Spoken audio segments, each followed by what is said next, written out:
আসসালামু আলাইকুম। নতুন একটা ভিডিওতে সবাইকে স্বাগতম। আজকে ঈদের চতুর্থ এবং শেষ দিন, কারণ আগামীকাল থেকে আমাদের সবার অফিস খুলে যাবে। আজকে আমরা যাচ্ছি ঢাকা মাওয়া এক্সপ্রেসওয়ে ধরে ঢাকার একটু বাইরে নতুন একটা এলাকা নিমতলাতে একটা পার্ক আছে, যেখানে আমাদের আগে কখনো যাওয়া হয় নাই। আমরা সেই পার্কে আজকে যাচ্ছি, মডার্ন পার্ক এবং রিসর্ট জায়গাটার নাম। কাজেই দেখা যাক কেমন লাগে, আপনাদের সাথে অভিজ্ঞতা শেয়ার করব। আমরা সামনে যদি থাকি, এক্সপ্রেসওয়ে ধরে আমরা এগিয়ে যাচ্ছি।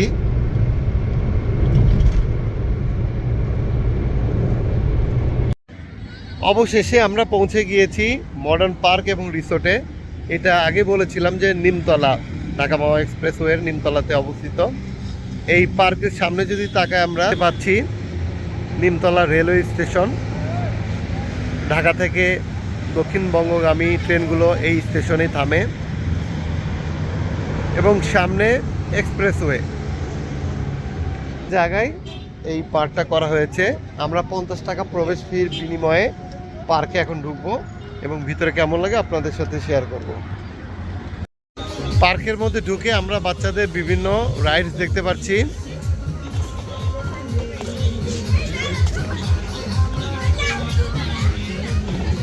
বৈশিষ্ট্য হচ্ছে ঢাকা থেকে একটু বাইরে অবস্থিত এবং ঢাকা মাওয়া এক্সপ্রেসের পাশে অবস্থিত পার্কটা, এবং এই পার্কটা ফাঁকা জায়গায়, যার জন্য অনেকে যারা একটু ঢাকার বাইরে খোলামেলা জায়গায় পার্কে ঘুরতে যেতে চান, তাদের জন্য এটা একটা ভালো জায়গা হতে পারে।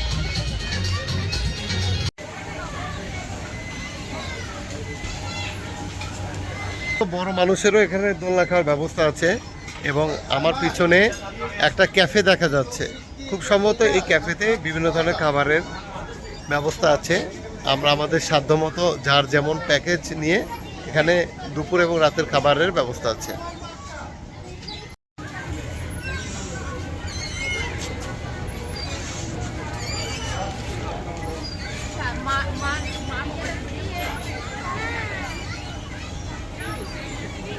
মডার্ন পার্ক এবং রিসোর্টের ফটো বুথে দাঁড়িয়ে আছি এখন আমরা।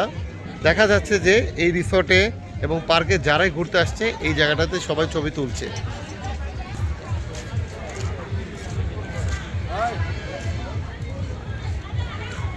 লক্ষ্য করা যায় যে আপনি যেখানে যান সেখানে কোথাও না কোথাও একটা ফটো বুথ রাখা হয় এবং সেই ফটো বুথে সবাই ছবি তুলে এটা একটা স্মৃতি হিসেবে রাখার চেষ্টা করে যে তারা সেখানে ঘুরতে এসেছিল। আরেকটা খুব ইউনিক একটা ইভেন্ট আমার চোখে পড়ে গেল, যেটা সচরাচর অন্যান্য পার্কে দেখা যায় না। আমরা যদি একটু সাইকেল জিপলাইনিং, সাইকেল চালায় এক পার থেকে আরেক প্রান্তে যেতে হবে এবং মাঝখানে হতে পুকুর। বহুত একটা রাইড মনে হচ্ছে আমার কাছে এবং চ্যালেঞ্জিং রাইডও। প্রত্যেকটা পার্কেই কিছু ইউনিক ইভেন্ট থাকে। এই পার্কে এসেও আমার কাছে মনে হলো এখানে একটা ইউনিক ইভেন্ট আছে, পুকুর, এবং সেই পুকুরের উপর সাইকেল রাইডিংয়ের ব্যবস্থা আছে। অর্থাৎ সাইকেল আপনার রাস্তায় চালাবেন না, এখানে পুকুরের উপর দিয়ে চালাবেন। আমরা যদি সামনে তাকাই আমার ধারণা সেটা দেখতে পারবো।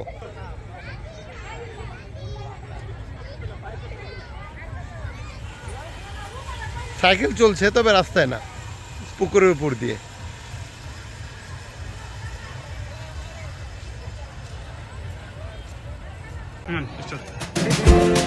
ওকে, সাবধান, ভয় পাবেন না।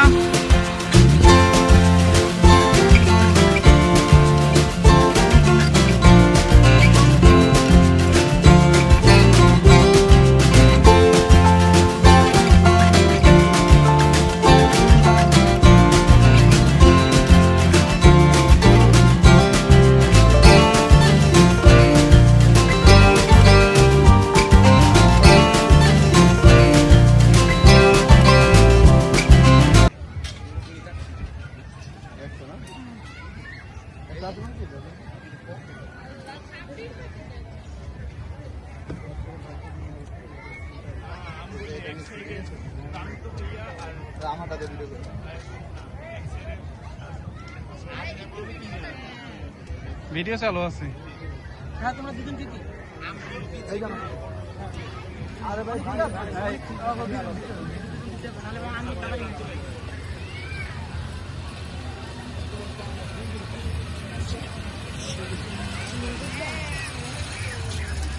কি অবস্থা ভাই আপনার ফিলিংসটা?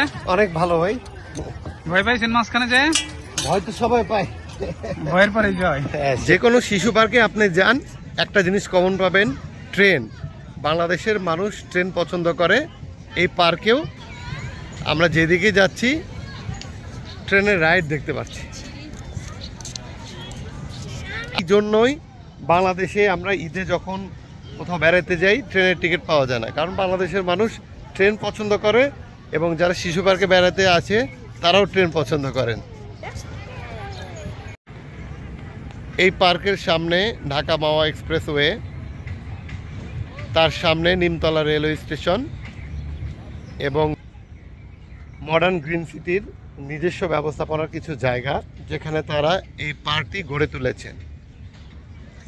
যারা ঢাকা শহরে বসবাস করেন, ঢাকার বাইরে একটু খোলামেলা জায়গায় সময় কাটাতে চান, তাদের জন্য এই পার্কটা একটা ভালো জায়গা হতে পারে।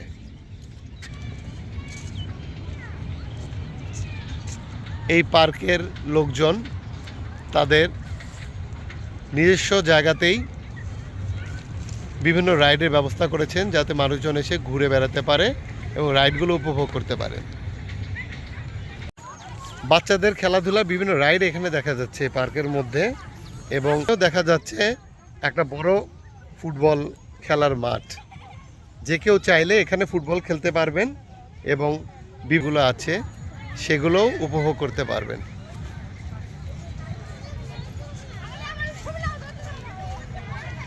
ঢাকার বাইরে সত্যি নিঃশ্বাস নেওয়ার মতো একটা সুন্দর পার্ক আজকে আমরা অনেকদিন পর আসলাম। ছোটবেলায় আমি প্রায় একটা গাছ দেখে থমকে যেতাম।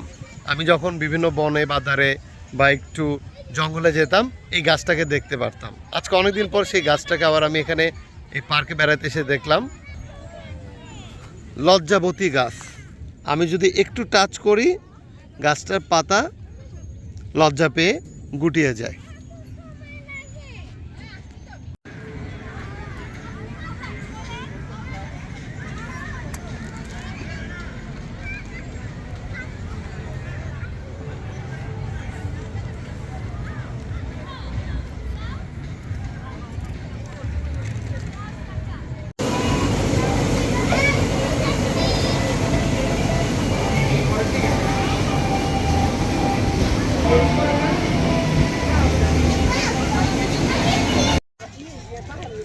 ঈদের পরে ছোট ছোট বাচ্চারা খুব স্বভাবতই ইচ্ছা করে বিভিন্ন শিশু পার্কে ঘুরতে যাওয়ার এবং বিভিন্ন রাইডে ওঠার।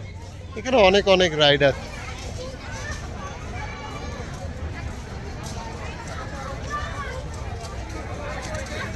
পছন্দ মতো রাইডে উঠছে এবং সময় পার করছে। কিছু কমন রাইড আছে, কিছু রাইড একেবারেই অপরিচিত বা আনকমন। ঈদে আপনি ট্রেনে চড়ে কোথাও যাবেন সেই সুযোগ নাই, কারণ ট্রেনের টিকিট সবসময় মানুষের কাছে সোনার হরিণ। অর্থাৎ ট্রেনের প্রতি আমাদের বাংলাদেশের মানুষের প্রত্যাশা অনেক বেশি।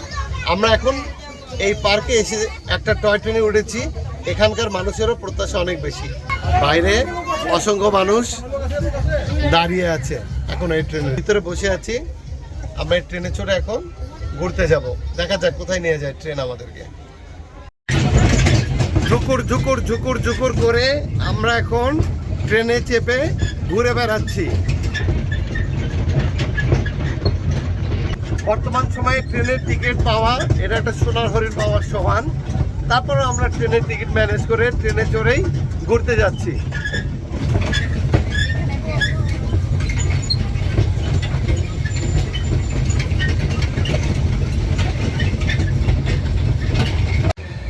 ঢাকার বাইরে এসেছেন এবং এসে যদি আপনি দেখেন যে এখানেও সি ফুড, বারবিকিউ এবং চাইনিজের ব্যবস্থা আছে, তাহলে ভালোই লাগবে। ফুড কোর্টটা বেশ পছন্দই লেগে গেল আমার প্রথম দেখাতেই। জানি না খাবারের মান কেমন হবে। খাবারের মান যদি ভালো হয় তাহলে বলা যায় যে এই ফুড কোর্টটা ঢাকার বাইরে অবস্থিত হলেও একটা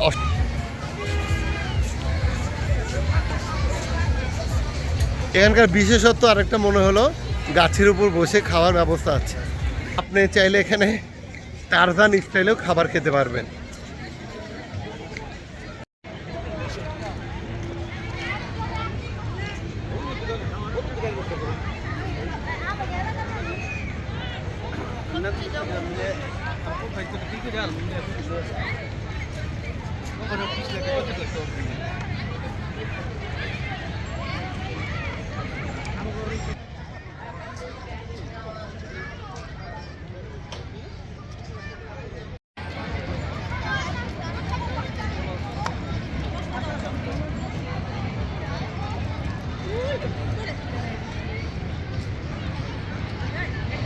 বাচ্চাদের বিভিন্ন খেলাধুলার সামগ্রী ছোট বাচ্চাদের পাওয়া যাচ্ছে এই পার্কের মধ্যেও, এবং বাচ্চারা সেটা তাদের পছন্দ অনুসারে কিনছে।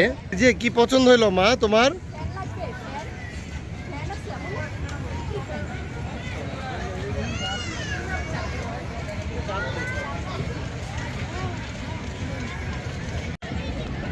সুন্দর একটা সানগ্লাস এবং গরমের পাখা কিনেছে আমার মেয়ে আলিজে এই পার্কে এসে। আমরা এখন সামনে আর কোন কোন রাইডে ওঠা যায় দেখি। বাম্পার কার, আমরা এই বাম্পার কারে উঠতে পারি। বাম্পার কারে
আলিজে কোথায় বসে আছো তুমি?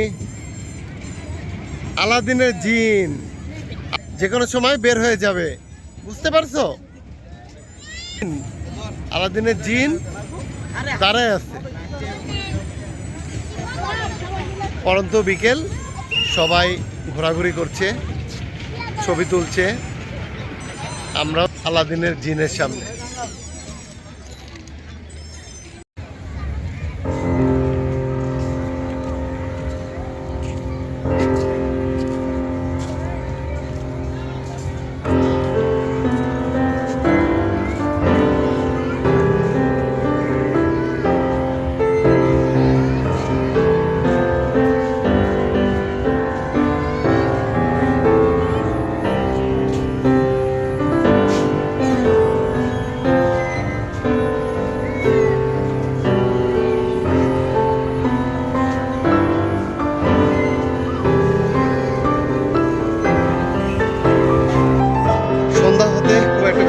বাকি নেই, 10-15 মিনিটের মধ্যে হয়তো সন্ধ্যা হয়ে যাবে। আমরাও ক্লান্ত, 3 ঘন্টার মতো ঘোরাঘুরি করলাম এই পার্কের মধ্যে। এখন স্বভাবতই ঢাকা ফিরে যাওয়ার পালা।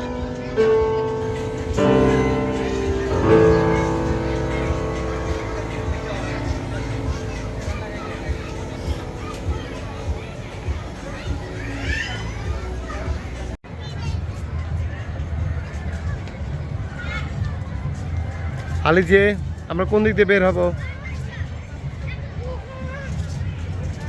আলিজে আমাদেরকে পথ দেখাও, কোন দিক দিয়ে বের হব? পিছন পিছন আমরা আগাচ্ছি। এক্সিট গেট খোঁজার জন্য আমরা সামনে এগিয়ে যাচ্ছি।